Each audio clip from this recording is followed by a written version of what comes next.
Welcome back to Better Advertising with Better Media. Today I have Chris Torres on the podcast. Chris, I could dive into your introduction, but I would rather you introduce yourself and tell us how you got started in this space. Yeah. So I've been started doing account management on the agency side, just full P&L management, doing the ads, operations, content, all of that myself. And then had a brief stint where I went over to do just ads only for a bit, agency side. And then most recently joined brand side Nécessaire. So yeah, currently here drafting and driving strategy for the brand. And then on the more fun note, as it pertains to the theme of this call, I personally run the search ads for Amazon and then the Amazon full funnel DSP as well. That is amazing. Brand side practitioners are some of my favorite interviews because I feel like we actually get a nerd out on the space a little bit. But when you're working brand side, I think you have a unique advantage in certain areas. And I feel like that's really, category depth and being able to dive into some of the nuances that maybe slip through the cracks. So first and foremost, talk a little bit about Nécessaire. How large is the portfolio? You can give SKU count averages, but how much are you having to handle on your own right now? Yeah. So the Amazon side of things has become very robust lately. So yeah, the catalog size of around 50 to 60 SKUs. Of course, we have our hero products. We're in a good spot to where if you were to look at like our top 5 or 6 mix, most of the time they come from uniquely different categories, which is a great spot to be in. And yeah, we have like a robust team. So I work with the operations team, the content team, and just anything I need to drive the Amazon business forward, we collaborate on that. That's amazing. With a catalog that can be that large for someone that's managing on your own, how do you really look at your assortment? How do you look at, your distribution across search and DSP? Do you run ads on everything, or are there certain areas that you focus on? And then how do you categorize beyond that on where do you push more exposure? Do you prioritize your 20% of SKUs? Do you push your disruptors? What does that look like? Yeah, I firmly believe in the 80-20 rule. So I don't think you should advertise your whole entire catalog, especially as it gets larger. And I think it comes down to a couple of different views, essentially looking at like your gateway SKU data, what SKUs are driving just long-term, like a higher LTV value. But then there's also like the short-term value of ASINs, what's driving like short-term top line growth for you. So yeah, I firmly believe in investing into where the business is already generating sales. So I'm always looking at an ad percentage to total revenue view to know where to allocate. And then to the piece of how do we know when to drive like awareness versus maybe like conversion? Is that the question? Yep. Yeah. So 2 things on that. I think super zoomed out and kind of like, brand side view of the things is like a H1 versus H2 view, right? So typically we want to be like heavier on brand marketing in H1 versus H2, where we know there's the huge temp polls. That's where we're generating a ton of our sales. So a little bit heavier on conversion in H2. But then there's also the piece of like the lead into temple events, like fall Prime Day, and most recently June Prime Day. It's where we have like a really in-depth lead-in strategy. So, anywhere from like 4 to 8 weeks before these events, we're really focused on awareness and driving, saturating like the lapsed viewer pools, just driving branded searches, and then kind of like that flip-flop thing going more to like conversion, going like into the actual event. Amazing. And I know we're incredibly aligned on bottom of the funnel DSP. I think you recently had a post about bottom of the funnel DSP with a $50 ROAS isn't doing much. We don't need to dive in too deep on that, but let's highlight the positive of upper funnel DSP. If you're running aggressive lead in, like it sounds like you are, what are the upper funnel initiatives that you're really enjoying lately and seeing drive a lot of success? And what are the KPIs that you look for? I mean, you're talking about H1 to H2. Most people look at their PPC performance on a daily basis. So I don't think they quite grasp looking at your performance in a broader time frame like this. So can you talk a little bit through that? Yeah, I have really been loving two pieces for like awareness right now. Prime Video and Fire TV are my absolute favorite right now. There's a ton of value in staying like first party with the inventory you're serving on for awareness, which can be tougher when you're going off Amazon, but I've found that you get way richer data when you stay within the economy versus going like third party, like just standard OLV. Fire TV and Prime Video have been giving us back some very robust data, especially when we pair that with like the Amazon native ad tags to really like measure out halo effects. So yeah, those are definitely what I'm really enjoying the most right now. I love that. We recently had a Prime TV homepage takeover, and I didn't realize we were running it, but I happened to log in to binge something, and I saw our ad on the homepage, and I was like, "What is this?" And I clicked on it, and it opened up the full PDP, and I was like, "This is insane. Where is the line between awareness and conversion when I have a freaking QR code on my TV and I can buy right now?" Like, that is still such a education gap in the market. I think when you hear TV, you immediately think national media, you immediately think just like your inherent lift test. At the end of the day, like you said, with an ad tag, the actual metrics we have to track success are much different. Are there any key metrics that you've really thought are beneficial to tell the broader story? Yeah. So starting from the top, CTV, STV. I'm looking for like branded searches. I'm looking for incremental reach. And then as we go a little bit closer, I would consider Fire TV like one step closer down the funnel versus Prime Video. So looking for like detailed page views, cost per view, branded search rates as well. But yeah, since it's a little bit closer, driving like closer to the traffic, looking at a couple different KPIs there. That makes sense. Do you feel like the future of the industry, this is a very broad question. Do you feel like in the future of our industry, incrementality will ever be perfected? Oh man, we're quite a ways off. There's we work with a couple of multi-channel attribution tools, and at best they're directional. Yep. We are certainly getting there, and AMC is like helping us really connect the dots. But yeah, like I think we're on the same page where I think we're starting to notice like as the tech gets better and better, like there really isn't a huge difference between like brand marketing and performance marketing. Like we see it kind of we can connect the dots and see it's a lot closer than we thought it was previously. Yeah, I couldn't agree more, especially when we know there is going to continue to be rapidly changing patterns in where customers are doing discovery. That's another thing that we've bonded over is Amazon's ability to create demand. When discovery shifts, I think you also have to consider like what's happening to incrementality. And I think that from what we've seen, the last podcast I did with Amazon leadership, they said it's over 7 touch points now before conversion.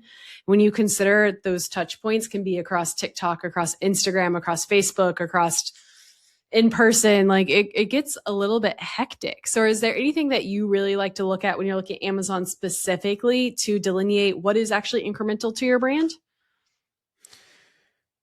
Ad tags actually help a ton on that.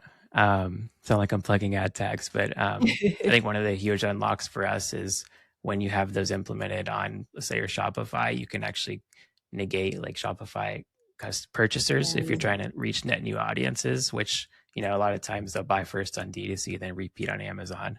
We're pushing awareness. We don't want to hit them. Although on paper, it looks like they're new. They might be like D2C first purchasers. So that's really helped us delineate like what's actually incremental. And then we just on Amazon general, we do a ton of incrementality testing. My spieler is typically like when we're looking at things like the higher the ROAS, the more likely it's not incremental. I really feel like brands should be looking at, when there's like a very low ROAS on Amazon, they investigate into it.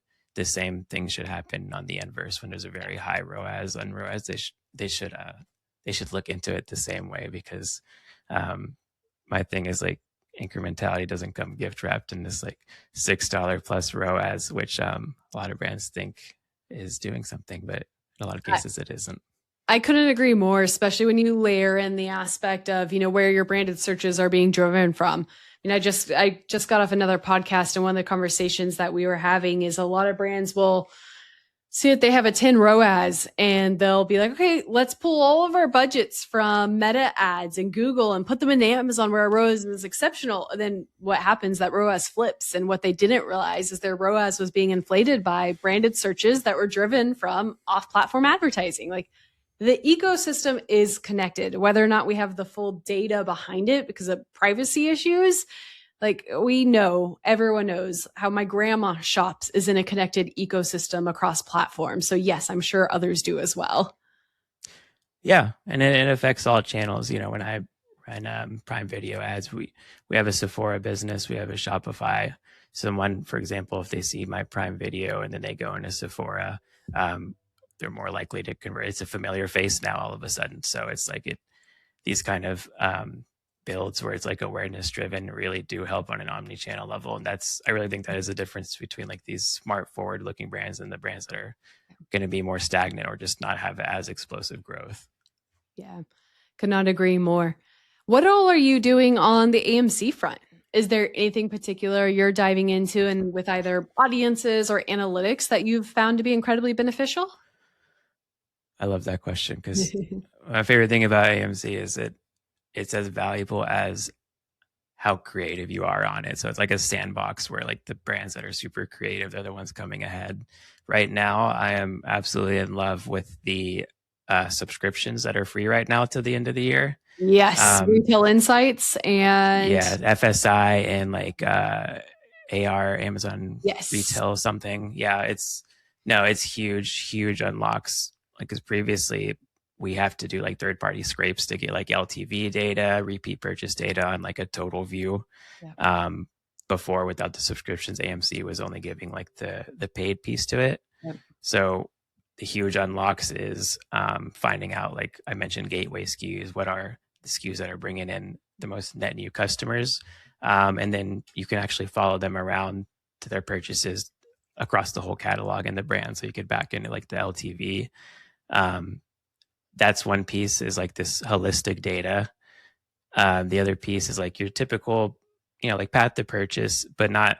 So in a way I would use it is essentially just to like gut check my funnel and like my inclusion and exclusion. So like OLV or Prime Video, we want to see that as the first touch point. If that's coming in as a second or third, maybe our audience targeting isn't right. And just going through the whole funnel, just following them, just making sure like my lapsed purchasers, making sure that that's bringing them back, lapsed viewers, making sure it's like recovering a lost sale. So those are pretty much like the help. There's a bunch of them, which you could spend a bunch of, it's like a lot of AMC is like, this data is really cool, but like, now what? It's not like super actionable, yep. But like that kind of report, like the retail report, path to purchase, even like the new to brand customer report, I'm a huge fan of, which I think it's kind of crazy. Amazon doesn't give you your new to brand sponsored product data natively. You need AMC parse for it. It's a sensitive subject over here. But I mean, that's the kind of helpful data that even lets you back into like, like CAC and stuff like that. Like, we're talking brand side, like business level, data, like how do we increase the LTV, lower CAC, and AMC is helping us with those reports, answer those questions. Absolutely. And for those listening in, I have a few quick call outs based on everything Chris is saying here. One, AMC opens up a 5-year look back window as well, which I think is really valuable to his point as you start considering things like LTV, CAC. It just makes the data, I think, a little bit more rich. The second thing that I think is really beneficial is, to Chris's point, a lot of brands are struggling with analysis paralysis when it comes to AMC. Well, not a lot of brands. It's usually your bigger brands that, see it as this like huge, incredible unlock and shiny object. They're the ones that are coming to me with like all of these requests for reports. And then I log into their account. I'm like, you have fundamental issues we need to fix first. So when I look at AMC, especially on the analytics side, I focus on two aspects. What is actionable, to Chris's point, and what is educational? What can I use to educate my leadership team to drive my initiatives forward? Or what can I use to be actionable that's going to drive an outcome within my business? It's not always easy to have either of those. Like, sometimes your leadership doesn't care about some of the things that I think are educational from a AMC aspect, and some things aren't actionable. But there are a lot of things that I think have prompted amazing discussions on our end. LTV and CAC, absolutely. Another one that I found kind of interesting is we do time to conversion. We'll do first touch versus last touch. I love this one, especially because I still do like a lot of Ask Me Anythings and webinars, and I always get questions about day parting. I think everyone knows it's one of my favorite soapboxes. And the majority of time, over 30% of sales for our brands happen after 24 hours of the last click, which is crazy. Like, that's information, in my opinion, that actually drives forward a business outcome and allows me to look at optimizations a little bit better. The other side of AMC that I'm really excited about, and Chris has touched on a little bit, is the audiences aspect. So Chris has mentioned that they're actually able to segment audiences that are in different stages of their purchase journey. Why this is so powerful is, for example, Chris mentioned they identify a gateway ASIN. You can now use it to upsell or cross-sell other products from that gateway, because that customer brought in through a unique product and now they need to see the other aspects of your legacy line. Or maybe they dropped off, to his point. How do you bring them back in? Is there anything else that you guys are leaning into on the audiences front? Yes, I Yeah. absolutely love. I'm so glad you asked. I love the lookalike audiences. My takes on that is it's like we're really forward looking driven. So like when we talk about like awareness audiences, lookalikes are very powerful audiences. I think if you're only using like in market lifestyle audiences, that's very outdated tech. That's audience tech that's been around since pretty much the beginning. Whereas like these lookalike audiences, I've compared them side to side, much better activation KPIs. And also just more granular. You can start with like a most similar lookalike, which is about a million in size, and you can go bigger if you need to based on your budget. But I think if you're not using lookalikes for awareness, like you're probably behind on the times. Absolutely. When it comes to your audiences, how much creative customization are you utilizing, especially on the DSP front, right? Are you aligning different creatives with different objectives or different audiences, or do you try to keep them a little bit more consistent? What are your thoughts around creative in general? Yeah. So we have the data that shows our target demographic per product category. So what I would serve like my retinol body lotion on, it looks a lot different as from creative from what I would serve for like a customer who purchases our lip balm, for example. Very different target demos. So creative and where and what we serve is very important, and it should be different per category. Yeah, absolutely. This is, I think, a fine line as well with the future of AI. Just because you can customize creative to every niche audience doesn't always mean you should. And I think that's a balance that we're seeing brands walk, is you can move much quicker with your creative creation. You could literally customize down to the animal in an asset if you wanted to, if you're targeting a certain demographic with a certain breed of animal, but you also have to stay close to your brand authenticity and trust. That brings me to my next question, AI utilization. What are you utilizing AI for on the operations side of managing a brand like this on your own at scale? Well, not on your own, but you know what I mean. Yeah. I would say just like executive summaries, recaps. I still like to be at the forefront of pulling the levers for the strategy. For example, like bid optimizations and all that. I believe like a very well built rule economy most of the time will trump like a AI bidding algorithm, for example. But to like recap spot inefficiencies or spot opportunity for scale, I like to use AI to scan for those. I love that. And I actually have a very similar take. I've already seen multiple situations of someone utilizing Claude to optimize their bids, and they did it based off a target A cost. Hitting a target A cost is just an algebraic equation. It is math. We all know how to back into a bid equation. Almost immediately, what happens is total sales start decreasing. BSR gets worse. Market share then starts decreasing. And the reason being is I think when it comes to Amazon advertising, it requires a lot more context than what people realize. If you're operating solely off an ACoS ROAS model, you're probably missing a lot of the context that's driving your overall business outcomes. And that's where I think AI can get a lot of people in trouble. They're trying to cut corners without providing the most appropriate context. Now, you mentioned a negative. Are there any positives that you're really leaning into AI or seeing something that is maybe standing out? We are, we have this very close in our radar. Just, I mean, this is the main topic around AI is like AIO, AI visibility. We saw Yeah. Amazon push Rufus for a little bit, and they actually pulled back. Yeah. So using AI to optimize for AI visibility, that's pretty much top of mind for us. And I think that's going to be like, speaking of incrementality, incremental traffic, there's been data that shows that like AI traffic is actually incremental to wherever you're pushing or receiving the traffic. So yeah, I would say like from the visibility part, that's where we're really focused on right now. I love that. We're leaning into similar, short term, yes, your things like sponsored prompts. How do we show up in Alexa shopping matter? But I think the bigger picture, like Chris is mentioning here, and I think brands have to consider is where is discovery happening? Right now, customers are trained to go to Amazon and type in dog food, shampoo, mascara, something along those lines, scroll until they find their product, and then check out. That's if they don't make a branded search.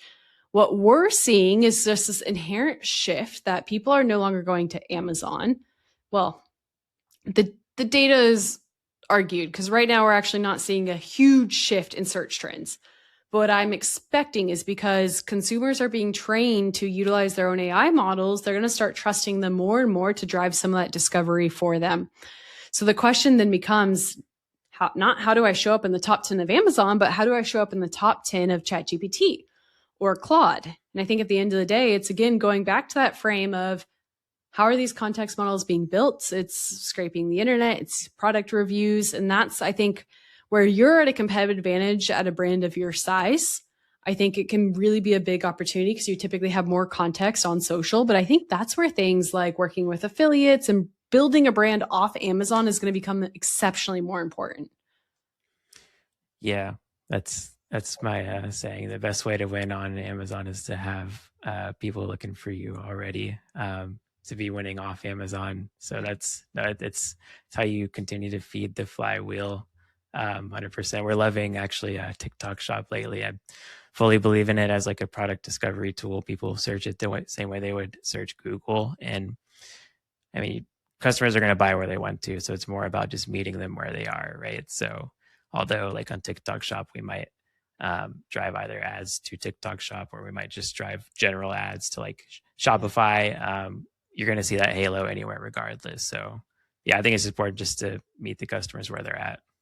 Could not agree more. Meet the customers where we're at. And I think that is in two separate areas. Meet them where they're discovering your products, which is why things like TV or social TikTok do exceptionally well, to your point, and or meet them where they're ready to buy. And that usually is your Amazon, your Walmart, maybe your D2C site as well. And I think those are two problems that brands need to figure out how to solve. And sometimes they convolute them a little bit. Yeah. Yeah. And video content is super important for like a brand like ours where like consumer education, you can't be can't be illustrated through like display assets or just static images, right? You really need like the video content to educate consumers. So video is just more important than ever right now. I love that. We see the same. I think anyone who has a premium price point product, it can be majorly advantageous. Anything that is a competitive advantage really stands out in video that justifies your price point. But to your point, I think it's being able to back into, again, what customers are being trained on. It's like consumer psychology, especially as younger generation. They're so used to scrolling 30-second videos that that's where they're trained to gather information. So we're seeing, Amazon's tested social commerce in the past. Inspire didn't really work. Creator Connections is somewhat working. But I think where they're figuring out their convergence is things like sponsor products video or incorporating more sponsor brands video, and everything they're doing on the upper funnel front is them trying to take advantage of that traffic without completely moving into the social commerce space. I love sponsored product video, sponsored brand video as well. And since I'm super annoying about like incrementality, you need sponsored product video to hit those video slots. Otherwise, your sponsored product ads aren't serving there. So it's a great way to unlock some incremental traffic for your search ads. That is a huge call out. And I want to give it an even louder voice because this is something that we've heard mixed opinions on in the space. And I've always been adamantly against People say not to put the same keywords in different campaigns or different ad types. This is an example where those spots are unique to a certain type of placement. So you are just maximizing your opportunity. And anyone who pulls an ad type overlap report can see when a consumer is exposed to multiple ads, their likelihood of converting is much, much higher. So that is an actual take home for everyone listening in. Go maximize your sponsored products video ads ASAP. Love it. Now, with one last question on the episode, is there anything you're exceptionally excited about? Conference season's coming up. Accelerate and Unbox are typically the largest keynotes for new announcements in the space. Anything you're excited or bold predictions around where Amazon advertising is going? I am excited to try some of the internal AI automations just to test them out. I'm excited to see where they take sponsored brand. I really think that's an ad format they're really investing in. They've stepped up their game a lot. I would like to see them take that even further. And I would love to see, this is a wish list now, no longer, what I'm excited about. Some sort of way to kind of follow customers around, whether it's from homepage to search page. There's too many times we have to use these third-party tools for multi-touch attribution and stuff like that. So I'd love to see Amazon get involved with that, because the name of the game for them is they'd love to bring everything in-house, all the ad tech. That's why they're building all the agentic things they're building, is to try and kick agencies off. So I think that's what's next for them. I'd love to see more of that. Yeah, I couldn't agree more. Even things like the ads assistant, it's incorporated right now into AMC, but it's planning on being expanded elsewhere. We're now seeing full funnel ads, which is actually a really great conversational approach. If you go and test a full funnel ad with an ad console right now, it's conversational, and it allows you to really understand the full audience, the full spectrum.